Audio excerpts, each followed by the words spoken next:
بسم اللہ الرحمن الرحیم۔ السلام علیکہ یا صاحب العصر والزمان۔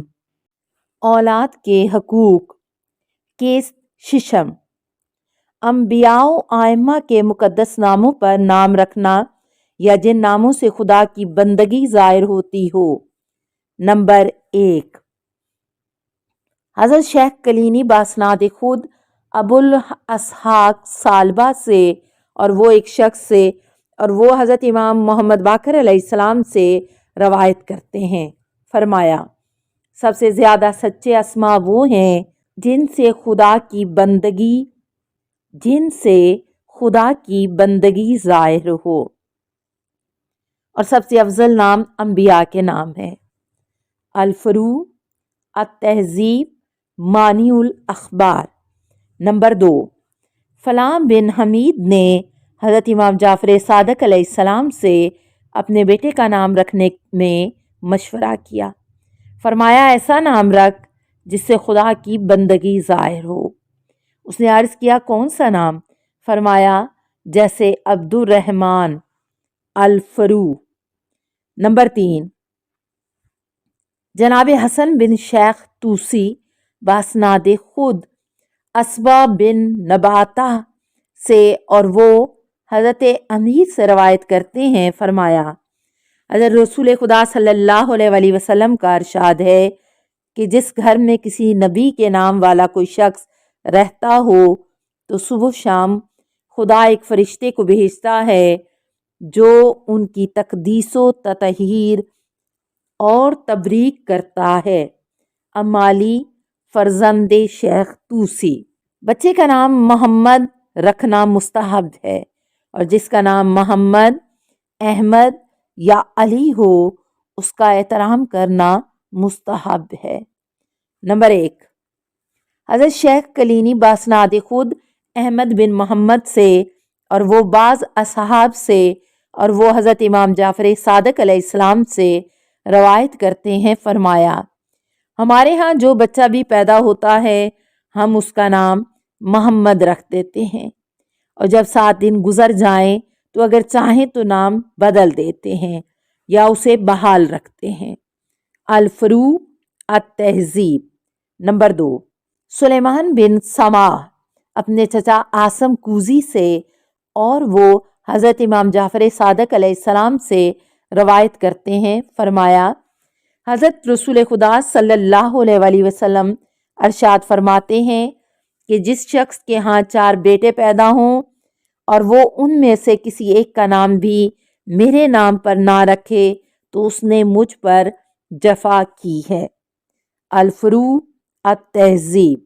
نمبر 3، جابر جعفی بیان کرتے ہیں کہ حضرت امام محمد باقر علیہ السلام نے ایک حدیث کے ضمن میں ابن صغیر سے پوچھا تمہارا کیا نام ہے؟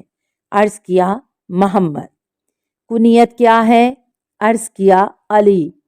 فرمایا تو شیطان سے سخت حفاظت میں ہو گیا ہے، کیونکہ شیطان جب سنتا ہے کہ کوئی کسی کو یا محمد یا علی کہہ کر پکار رہا ہے تو وہ اس طرح پگھل جاتا ہے جس طرح کلئی پگھلتی ہے، اور جب سنتا ہے کہ کوئی شخص کسی دشمن کے نام سے پکار رہا ہے تو وہ خوشی سے جھوم اٹھتا ہے۔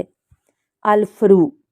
نمبر 4، ابو ہارون بیان کرتے ہیں کہ جب میں حضرت امام جعفر صادق علیہ السلام کی خدمت میں بیٹھا کرتا تھا چند دن نہ جا سکا، جب حاضر ہوا تو فرمایا اے ابو ہارون میں نے تمہیں چند روز سے نہیں دیکھا۔ عرض کیا کہ میرے ہاں بچہ پیدا ہوا ہے اس لیے مصروف رہا۔ فرمایا خدا مبارک فرمائے، نام کیا رکھا ہے؟ عرض کیا محمد رکھا ہے۔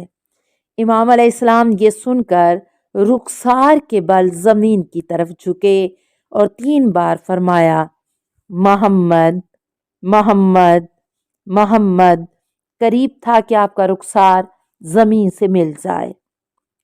پھر فرمایا میں، میری اولاد، میرے اہل و عیال، میرے ماں باپ اور تمام روئے زمین کے لوگ فدا ہو جائیں حضرت رسول اکرم صلی اللہ علیہ وآلہ وسلم پر۔ فرمایا جب یہ نام رکھا ہے تو اس بچے کو گالی نہ دینا، اسے نہ مارنا اور نہ اس سے کوئی برا سلوک کرنا، اور جان کے زمین میں کوئی ایسا گھر نہیں ہے کہ جس میں محمد نام کا کوئی شخص ہو مگر یہ کہ وہ گھر روزانہ ایک بار پاک و صاف کیا جاتا ہے۔ ایزن نمبر 5، حضرت شیخ طوسی اپنی کتاب مجالس و اخبار میں باسناد خود سلیمان بن سماع سے اور وہ اپنے چچا عاصم سے اور وہ حضرت امام جعفر صادق علیہ السلام سے اور وہ اپنے آبائے طاہرین کے سلسلہ سند سے حضرت رسول خدا صلی اللہ علیہ وآلہ وسلم سے روایت کرتے ہیں۔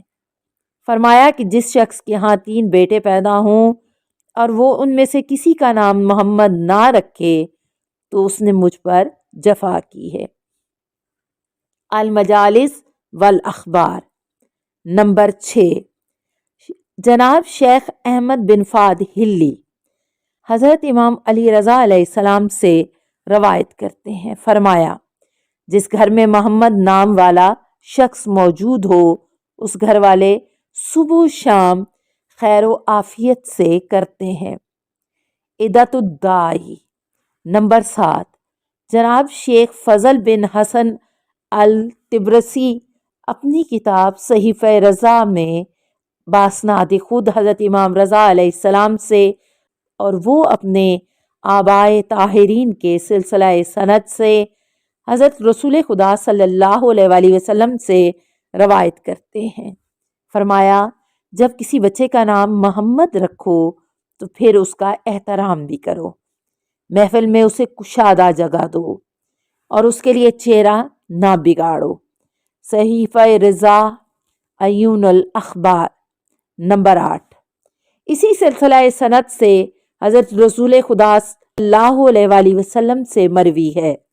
فرمایا جب کوئی قوم کسی مشورہ کے لیے اکٹھی ہو اور ایسا شخص آ جائے جس کا نام محمد یا احمد ہو تو اسے شریک مشورہ کر لیں تو ان کے لیے بہتر ہوگا۔ ایزن نمبر 9، اسی سلسلہ سند سے حضرت رسول خدا صلی اللہ علیہ وآلہ وسلم سے مروی ہے۔ فرمایا جب کوئی دسترخوان بچھایا جائے اور اس پر کوئی ایسا شخص بیٹھے جس کا نام محمد یا احمد تو وہ منزل ہر روز دوبارہ مقدس و مطہر ہوتی ہے۔ ایزن نمبر 10، جناب علی بن عیسیٰ اربلی اپنی کتاب کشف الغمہ میں ابو عمر زاہد کی کتاب بواقیت کے حوالے سے عطافی سے اور وہ حضرت امام جعفر صادق علیہ السلام سے اور وہ اپنے آبائے طاہرین کے سلسلہ سند سے جناب ابن عباس سے روایت کرتے ہیں۔ ان کا بیان ہے کہ قیامت کے دن ایک منادی ندا دے گا کہ جس کا نام محمد ہے وہ اپنے ہم نام کی برکت سے جنت میں داخل ہو جائے۔ کشف الغمہ سلام علیک یا سیدتا نساء العالمین، السلام علیک یا بنت رسول رب العالمین، السلام علیک یا زوجتا علی امیر المومنین، السلام علیک یا ام الائمۃ المعصومین یا فاطمۃ الزہراء، السلام علیک ورحمۃ اللہ وبرکاتہ۔ اللہم صلی علی محمد و آل محمد۔